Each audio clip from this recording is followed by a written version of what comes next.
नमस्कार, technical analysis course के इस पहले एपिसोड में आपका स्वागत है।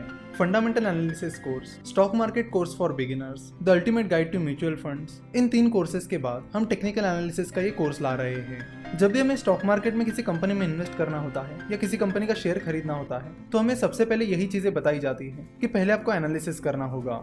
फिर हमारे दिमाग में अगला सवाल ये आता है कि एनालिसिस कैसे किया जाता है, कौन कौन से टाइप्स के एनालिसिस होते हैं और किन सिचुएशंस के लिए कौन सा एनालिसिस हमें करना चाहिए। तो आपको बता दूं कि बेसिकली 2 तरह के एनालिसिस होते हैं, टेक्निकल एनालिसिस और फंडामेंटल एनालिसिस। तो पहले टेक्निकल एनालिसिस की बात करते हैं।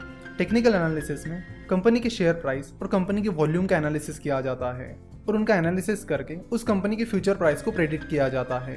वही फंडामेंटल एनालिसिस का तरीका अलग होता है। जिन लोगों ने फंडामेंटल एनालिसिस का कोर्स किया है उन्हें फंडामेंटल एनालिसिस की डिटेल जानकारी मिल गई होगी। फिर भी जिन लोगों को फंडामेंटल एनालिसिस पता नहीं है उनके लिए हम फंडामेंटल एनालिसिस के कुछ बेसिक चीजें रिपीट करते हैं। तो फंडामेंटल एनालिसिस में कंपनी के मैनेजमेंट का एनालिसिस किया जाता है कि कंपनी का मैनेजमेंट कैसा है, उनके एथिक्स कैसे हैं, कंपनी कॉर्पोरेट गवर्नेंस को फॉलो करती है या नहीं करती है।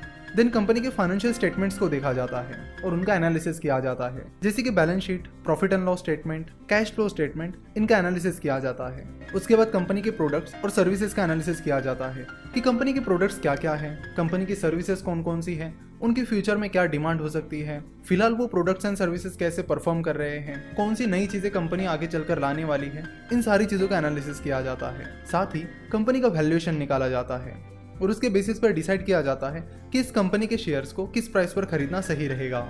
चलो तो टेक्निकल एनालिसिस और फंडामेंटल एनालिसिस के इस डिफरेंस को एक एग्जांपल की मदद से समझते हैं। मान लीजिए कि आप फ्रूट्स खरीदने एक फ्रूट सेलर के पास जाते हो और आप उस फ्रूट सेलर से बिना फ्रूट्स की क्वालिटी देखे और बाकी चीजें देखे उस फ्रूट को खरीद लेते हो, क्योंकि इससे पहले 5 बार आपने उस फ्रूट सेलर से फ्रूट्स खरीदे थे और आपने जितनी बार भी उससे फ्रूट्स खरीदे हैं फ्रूट्स अच्छे निकले हैं और इसीलिए आप इस बार भी बिना कुछ देखे उस फ्रूट सेलर से फ्रूट खरीद रहे हो, क्योंकि उस फ्रूट सेलर से खरीदे हुए सारे फ्रूट्स पहले अच्छे निकले थे। तो ये होता है टेक्निकल एनालिसिस, जिसमें आप पास्ट परफॉर्मेंस के बेसिस पर फ्यूचर को प्रेडिक्ट करने की कोशिश करते हो। यानी कि पिछले 5 बार फ्रूट्स अच्छे निकले हैं तो आपने ये प्रेडिक्ट कर लिया कि इस बार भी फ्रूट्स अच्छे ही निकलेंगे, इसलिए आपने उस फ्रूट सेलर से फ्रूट्स खरीद लिए हैं। वही अगर आप उस फ्रूट सेलर के पास जाते हो और आप फ्रूट्स की क्वालिटी चेक करते हो कि फ्रूट कैसे है, साथ ही आप उन्हें हाथ लगाकर चेक भी करते हो कि क्वालिटी भी सही है या नहीं।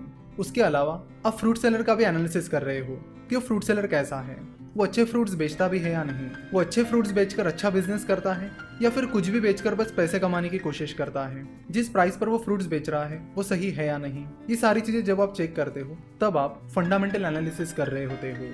तो इन शॉर्ट टेक्निकल एनालिसिस में शेयर की प्राइस और वॉल्यूम का डिटेल एनालिसिस करके शेयर की फ्यूचर प्राइस को प्रेडिक्ट किया जाता है, यानी पास्ट परफॉर्मेंस का एनालिसिस करके शेयर की फ्यूचर प्राइस को प्रेडिक्ट किया जाता है। वही फंडामेंटल एनालिसिस में कंपनी के financial details, valuation, management analysis etcetera, इन सब का एनालिसिस करके डिसाइड किया जाता है कि कंपनी में इन्वेस्ट करना चाहिए या नहीं। तो टेक्निकल एनालिसिस को शॉर्ट टर्म के लिए यूज किया जाता है, यानी अगर आप ट्रेडिंग करना चाहते हो या शॉर्ट टर्म के लिए शेयर खरीदने की प्लानिंग कर रहे हो तो आपको टेक्निकल एनालिसिस करना होता है, और लॉन्ग टर्म के लिए इन्वेस्ट कर रहे हो तो आपको फंडामेंटल एनालिसिस करना होता है। जाने माने इन्वेस्टर मिस्टर वॉरेन बफेट के मेंटर बेन ग्राहम कहते हैं कि stock market is like a voting machine in the short run and it is like a weighing machine in the long run. यानी वो कहते हैं कि स्टॉक मार्केट शॉर्ट टर्म में एक वोटिंग मशीन की तरह है, जहां पर बहुत सारी वोलेटिलिटी होती है, बहुत ज्यादा अनसर्टेनिटी होती है। वही लॉन्ग रन में स्टॉक मार्केट एक वेइंग मशीन की तरह काम करता है, जहां पर कंपनी की जो एक्चुअल वैल्यू है वो आपको लॉन्ग टर्म में दिखने मिलती है। तो टेक्निकल एनालिसिस शॉर्ट टर्म में होता है और टेक्निकल एनालिसिस की मदद से इमोशंस, साइकोलॉजी और इरेशनल बिहेवियर का स्टडी किया जाता है। शॉर्ट टर्म में स्टॉक मार्केट में लोग बहुत सारे डिसीजंस इमोशंस के बेसिस पर लेते हैं। कई बार वो अपना इरेशनल बिहेवियर दिखाते हैं, जिसकी वजह से शेयर प्राइस ऊपर नीचे दौड़ती रहती है। जैसे कि आपको बता दूं कि जब ब्रिटेन में ब्रेक्जिट की बातें चल रही थी तब इंडियन मार्केट बहुत गिरने लगा था। अगर आप देखोगे तो ज्यादातर इंडियन कंपनीज का ब्रेक्जिट से डायरेक्टली और इनडायरेक्टली कोई लेना देना नहीं था। उसके बाद भी ब्रेक्जिट की न्यूज आते ही स्टॉक मार्केट गिरने लगा था, लगभग सारी कंपनीज के शेयर प्राइसेस गिरने लगी थी। तो शॉर्ट टर्म में ये जो चीजें होती है वो लोगों के इमोशंस की वजह से और लोगों के इरेशनल बिहेवियर की वजह से होती है। इसी तरह ऐसी कई सारी चीजें होती रहती है जिनका कंपनी से डायरेक्टली और इनडायरेक्टली लेना देना नहीं होता, फिर भी शेयर प्राइसेस गिरने लगती है, क्योंकि शॉर्ट टर्म में ज्यादातर लोग इमोशनली डिसीजंस लेते हैं, सोच समझ कर नहीं। तो टेक्निकल एनालिसिस इमोशंस और इरेशनल बिहेवियर का स्टडी करती है और हिस्ट्री के बेसिस पर फ्यूचर का प्रेडिक्शन करती है। चलो तो टेक्निकल एनालिसिस को कुछ और एग्जांपल्स की मदद से समझते हैं। कई बार यूनिवर्सिटी एग्जाम्स में या कॉलेज एग्जाम्स में बहुत सारे स्टूडेंट्स पहले पिछले क्वेश्चन पेपर्स का एनालिसिस करते हैं कि कौन कौन से क्वेश्चंस रिपीट हुए हैं, और जो क्वेश्चंस पिछले 3-4 सालों से लगातार रिपीट हो रहे हैं वो उन पर ज़्यादा फोकस करते हैं। वो सोचते हैं कि ये कुछ स्पेसिफिक क्वेश्चंस पिछले 3-4 सालों से लगातार आ रहे हैं, इसलिए ये क्वेश्चंस इस बार भी ज़रूर आएंगे। तो उन्होंने ये जो प्रेडिक्शन किया है कि ये क्वेश्चन इस बार आएंगे, ये टेक्निकल एनालिसिस के बेसिस पे किया है। उन्होंने पास्ट परफॉर्मेंस देखा और उसके बेसिस पर फ्यूचर परफॉर्मेंस को प्रेडिक्ट किया। उन्होंने देखा कि पिछले 3-4 सालों से लगातार ये क्वेश्चंस पूछा जा रहा है, इसलिए संभावना है कि इस साल भी ये क्वेश्चन रिपीट होगा। तो टेक्निकल एनालिसिस बिल्कुल यही करता है, पास्ट परफॉर्मेंस के बेसिस पर फ्यूचर को प्रेडिक्ट करता है। अब जरूरी नहीं है कि वो क्वेश्चन एग्जाम में आएगा ही आएगा, वो क्वेश्चन एग्जाम में आ भी सकता है और नहीं भी आ सकता है। तो इसी तरह टेक्निकल एनालिसिस की भी कोई गारंटी नहीं होती कि वो काम करेगा ही करेगा, वो बस एक प्रेडिक्शन देता है जो सही भी हो सकता है और गलत भी। चलो टेक्निकल एनालिसिस का और एक एग्जांपल लेते हैं।